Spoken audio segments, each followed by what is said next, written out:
Olá meus amigos, nessa videoaula nós vamos explorar aí alguns dos conceitos da teoria dos sistemas, apropriando justamente das ideias do Bertalanffy para até mesmo o contexto empresarial, contexto das organizações. Então, nós temos maneiras de caracterizar um sistema, maneiras de caracterizar uma organização como um sistema, um organismo vivo.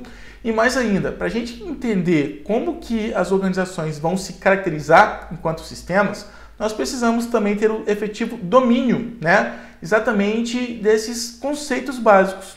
Então, começando aí, né, o Bertalanffy, ele entende que os sistemas existem dentro de outros sistemas. Eu posso ter ali um sistema maior, um sistema geral, como a própria realidade, né, o próprio contexto, o determinado setor em que a minha organização atua, no qual a gente tem ali a representação das nossas ofertas. O próprio setor é um sistema, porque ele tem um propósito para existir, né? Ele garante uma entrega para atender uma determinada demanda da população de um modo geral, então ela tem um propósito, né? E ela tem uma condição de iniciar os seus trabalhos. Então ela tem os seus inputs e tem os seus outputs, mas eu estou falando de uma condição mais geral. Eu consigo entender claramente que para esse setor todo funcionar, vão ser necessários outros sistemas menores ali. Então a gente tem essa noção de que um sistema existe dentro de outro sistema, e quando a gente compreende esses sistemas que existem dentro de um sistema maior, nós estamos classificando como um subsistema. Então esse também é um conceito-chave na teoria sistêmica, né? Justamente a noção de subsistema, aquele sistema menor que integra um maior, né? E eu consigo fazer uma analogia, né, desse pensamento de subsistemas como um organismo vivo, quando a gente observa que no nosso corpo nós temos várias células. Cada célula seria um sistema próprio, né, para garantir o funcionamento de todo o meu organismo. Então eu posso também pensar que o meu corpo todo, né, é um macrosistema, um sistema maior, pensando aí as células, cada célula como um subsistema que tem uma necessidade ali para abastecer o efetivo funcionamento desse organismo, desse sistema maior. Então a gente pode entender subsistemas como células, né, que vão existir aí dentro de um organismo vivo. Além disso, eu preciso ter essa noção de que os sistemas são abertos, ou seja, é possível estabelecer intercâmbio, né, até mesmo de modo infinito com os outros elementos, com os outros sistemas que existam aí nessa sociedade, na formação desse sistema maior. Então eu começo a entender, né, que os gestores eles também precisam ter essa noção de que não basta analisar, né, apenas as condições próprias do meu contexto interno ali, do que exista e aconteça apenas dentro da organização. É indispensável para um gestor garantir um desempenho estratégico, uma análise estratégica, né, ter ali uma gestão eficiente do negócio que ele assumiu por responsabilidade de conduzir. É indispensável que ele tenha essa consideração aos outros elementos dessa sociedade, desse mercado, aos outros sistemas. E aí, quando a gente começa a ter essa noção, não basta eu olhar só para a minha própria condição, eu também preciso observar, analisar o que está acontecendo lá fora, a gente começa a adotar essa perspectiva de sistema aberto. Eu preciso olhar para além dos muros, eu preciso olhar para além do meu funcionamento unicamente interno, mas também como funcionam aqueles outros sistemas que estão lá fora. Então, com base nessa teoria, a gente começa a adotar essa perspectiva de sistema aberto na administração, e as funções de um sistema vão depender de toda a sua estrutura. Se eu entendo que os subsistemas vão formar um sistema maior, então eu preciso entender o funcionamento de cada uma das partes dessa estrutura para conseguir, então, compreender como que eu vou formar toda a função, todo um propósito daquele macrosistema, daquele sistema maior. Então, cada sistema, seja o maior, seja o subsistema, as suas pequenas partes, tem um propósito, tem uma finalidade, né? Cada sistema vai ter um objetivo específico, uma finalidade específica, que vão se somar então aos outros sistemas para garantir todo o devido funcionamento. E aí, né, além de termos já essa noção de que um sistema vai se caracterizar pelos inputs para gerar outputs, né, eu preciso entender que dentro do meu processo, dentro da minha organização, existe ali toda uma transformação acontecendo. Eu, se estiver aqui dentro, se eu for um gestor que estou dentro aqui do meu processo, eu consigo ver claramente como que ele acontece. E nós temos algumas condições que, no entanto, ficam restritas ao conhecimento unicamente interno da empresa. É o que nós chamamos aí de caixa preta. Por quê?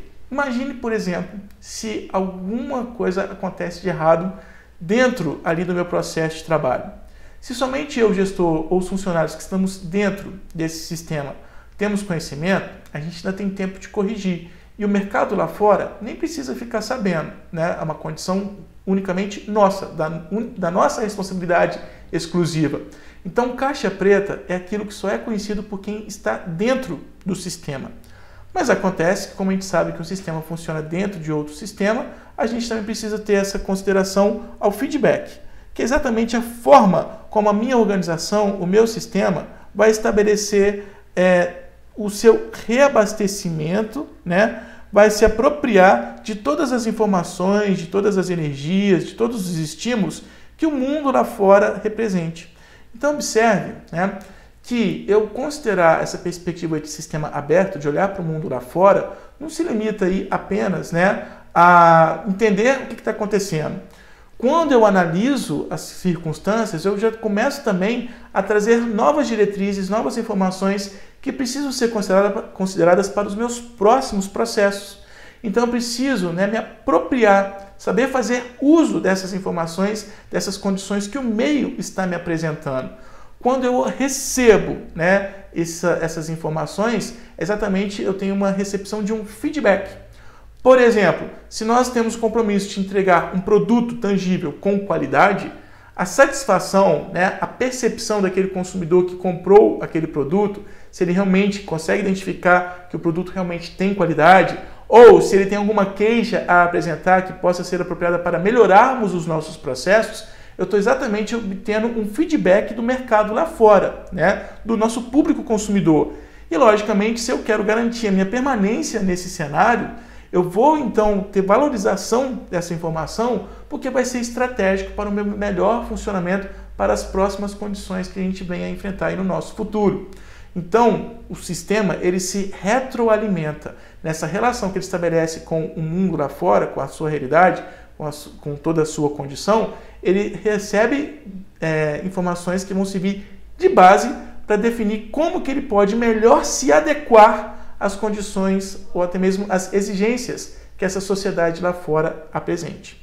E aí a gente observa que essas noções do Bertalanffy, né, elas vão se aplicar só à administração, mas também, né, às outras áreas de conhecimento. Então, por exemplo, se eu vejo que a perspectiva sistêmica também é aplicada nas ciências naturais, né, na biologia, por exemplo, eu vejo que essas ciências elas também vão se integrar a outras ciências, né? De novo, aquele entendimento de que um sistema ele não funciona isoladamente, né? Um sistema vai se somar a outro sistema para formar um sistema maior. Fica até um tanto redundante, mas tem a sua lógica. Se eu estou falando, né, do sistema conhecimento, várias áreas de saber, cada uma com a sua peculiaridade, cada um com a sua representatividade, cada um como um sistema próprio, elas vão se somar, elas vão formar aí até mesmo um caráter interdisciplinar, né, para garantir a consolidação de todo esse campo do conhecimento. Então, as ideias do Bertalanffy, elas, justamente por causa dessa noção de que os sistemas vão se somando, vão se integrando, ela não é uma proposta aplicada unicamente para a biologia, unicamente para a administração, né? Ela é uma perspectiva que pode ser aplicada em qualquer outra área de conhecimento, formando então esse sistema todo do saber. E quando eu tenho essa noção de que os sistemas se somam, a gente tem então a composição, a formação de uma estrutura orgânica, né? E mais ainda, existem princípios unificados, existem condições que são idênticas, né, aos diversos sistemas de diferentes áreas do conhecimento para formar esse sistema maior que é o campo da ciência, né? E justamente porque existem integrações, eu também preciso entender que além das integrações existem os gaps, né? As integrações, as interações entre diferentes sistemas, entre diferentes áreas do conhecimento, não serão interações perfeitas. É lógico que vão existir aí algumas lacunas, né? Alguns campos que precisam ainda ser melhor explorados, melhor desbravados, tanto que quem se dedica a desenvolver uma carreira para ser um cientista, um pesquisador, né, que está aí imerso no sistema ciência, formação, produção de conhecimento, entende claramente que o caráter interdisciplinar me possibilita identificar essas brechas, né, esses gaps. O que eu posso especificar, o que eu posso melhor explorar para melhor compreender a integração de uma área do conhecimento com a outra, de um sistema com o outro. E é exatamente na busca de soluções desses gaps que a gente tem aí um sistema em constante aprimoramento, em constante formação. Então, eu vejo, né, justamente que esses espaços vazios, esses gaps, vão me possibilitar delimitar muito bem o que é de cada sistema, mas representam condições que possam ser exploradas para afinar ainda mais essa integração. E aí eu preciso entender a estrutura global, né, o sistema como um todo. Com base nisso, né, a gente tem aí o Bertalanffy compreendendo que a perspectiva sistêmica, compreender o mundo pela perspectiva sistêmica, me possibilita identificar o que exista de globalismo, né, de totalidade, seja de uma organização, seja de um sistema. E eu só vou conseguir conhecer e identificar uma totalidade se eu consigo identificar e analisar cada uma das suas partes e como que essas partes se comunicam. Se eu quero estudar interdisciplinaridade entre diferentes campos de conhecimento, né, entre diferentes sistemas, eu preciso entender justamente como cada uma das partes, cada um desses sistemas se caracterizam e como que eles se comunicam, se complementam para formar então esse todo. Com base nisso, a gente tem duas ideias básicas da teoria dos sistemas, né? A noção de propósito ou objetivo, cada pequena parte, cada subsistema, cada sistema tem aí a sua necessidade de existir, tem o seu propósito, e cada um tendo o seu propósito, tendo o seu objetivo, né, quando eles se integram, formam então a totalidade, ou o globalismo. Então esses são dois conceitos centrais da teoria dos sistemas, né? Quais são os objetivos, os propósitos de cada uma das partes, de cada um desses sistemas, e como que eles vão se complementar para formar um todo, né? O todo é formado por suas partes. Cada uma das suas partes tem os seus objetivos e aquele todo é o que me revela uma noção de globalismo, de totalidade. Então, esses conceitos são ideias principais aí da teoria dos sistemas. Então, só para enfatizar, né? Quando eu entendo cada uma das partes de um sistema maior, eu tenho noção de subsistema. Então, subsistemas são sistemas que existem dentro de um outro sistema. Se eu tenho subsistemas, eu também tenho um suprassistema, que vai ser identificado como o todo, que eu estou ali analisando, né? Seria também um macrosistema, aquele sistema maior, que é formado, por sua vez, por vários subsistemas, né? E mais ainda, além de identificar as integrações entre subsistemas para formar um suprassistema, né? Eu preciso entender a noção, o conceito de sistema aberto, né? Existe intercâmbio, existem trocas, interdependências entre um funcionamento de um sistema e as energias que ele absorve, né, as informações que ele adquire desse ambiente externo onde ele está inserido. Além dessas noções, enfatizo aí o propósito. Cada subsistema, cada parte de um sistema, né, tem o seu papel, tem o seu objetivo, tem uma função, uma característica própria, né, uma razão de existir, que juntos então vão formar o globalismo, né, essa perspectiva do sistema maior. Então, para eu compreender o funcionamento de todo um sistema, é necessário adotar uma perspectiva holística. O que significa perspectiva holística ou holismo? É compreender o todo, né? Você pode até desbravar um pouquinho aí os místicos, né? Essas pessoas que adotam outras filosofias de vida, né? Quando fala do holismo, seria tentar entender o cosmos, né? Muita viagem. Mas quando a pessoa está determinada a compreender a formação desse todo, né, sabendo que esse todo vai ser formado por vários sistemas, subsistemas, que cada um tem a sua identidade, né, quando a gente consegue compreender essa formação de um todo, eu estou adotando uma perspectiva holística, né, estou adotando uma perspectiva global, holismo. Então que fique claro, quando alguém falar com você, eu quero ter uma perspectiva holística, é porque aquela pessoa quer conhecer um todo de um determinado assunto. E para isso ele vai precisar, logicamente, entender a identidade, o propósito, as funções que são desempenhadas por cada um dos elementos que integram ali aquele todo. E assim, né, a gente observa que o todo também apresenta características próprias, assim como cada uma das suas partes, né? E os esforços de cada uma das partes vão possibilitar a realização de um objetivo que seja geral e comum para todas essas partes. Se eu pensar, por exemplo, né, que na minha organização eu preciso ter pessoas trabalhando, né, eu entendo cada pessoa como um sistema. Aquele funcionário tem uma perspectiva de vida, tem uma maneira de entender as ideias, tem as suas posturas, as suas reações, as suas atitudes, né, como que ela reage a determinados estímulos, determinadas circunstâncias que sejam vividas ali. eu posso ver cada um dos meus funcionários como um sistema.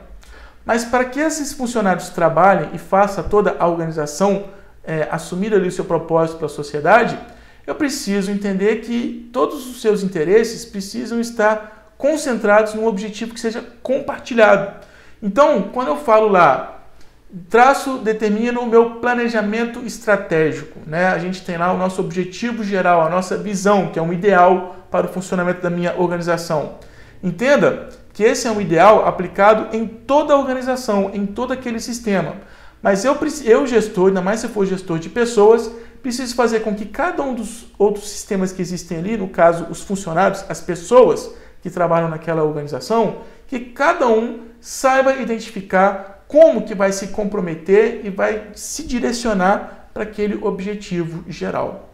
Então, né, você pode até pensar a epidemia do coronavírus, né, a pandemia do coronavírus é um sistema, né? E nesse instante, a gente tem aí vários pequenos sistemas, as pessoas que estão se isolando em suas respectivas casas, tomando seus devidos cuidados. Todos estão ali tendo o mesmo funcionamento, mas cada um com o seu objetivo, cada um com a sua esperança, né? E todas convergindo ali para o mesmo ideal, superar esse momento de dificuldade, superar esse caos, esse cenário apocalíptico que nós estamos vivendo, né? Então isso é uma compreensão do todo, cada um fazendo a sua parte para juntos atingirem um objetivo que é comum a todos, né? Estou falando até de uma outra perspectiva sistêmica diferente de uma organização, mas consiga perceber, né, que no ambiente de trabalho não vai ser diferente. Se eu tenho ali o foco sobre a lucratividade da empresa onde eu trabalho, ou se eu tenho ali o objetivo geral de garantir que a nossa empresa vai continuar existindo nesse mercado, eu sei que todos os funcionários, cada uma das partes que existam ali nesse sistema maior, a organização, precisa de algum modo se comprometer com aquele objetivo geral.